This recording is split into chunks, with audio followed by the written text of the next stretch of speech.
Na nyie mama yenu ni FBI kama mama yangu. Yaani mimi nahisi mama yangu itakuwa ni askari upelelezi wa CIA, afu mimi sijui. Sasa jana mimi nimelala zangu nini, kumbe sijui simu sijaweka vibration. Saa 5 usiku simu ikaita. Mama si akasikia. Nikasikia, wewe unapigiwa na nani saa 8 za usiku?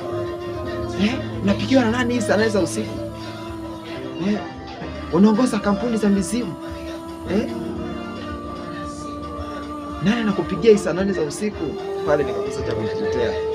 Nikakaa kimya dakika ngapi, nikaona amezidisha. Wewe kwa nisikii, una chat na nani saa 8 za usiku wewe? Unaongoza kampuni za mizimu? Tuambie una kampuni gani unaongoza usiku?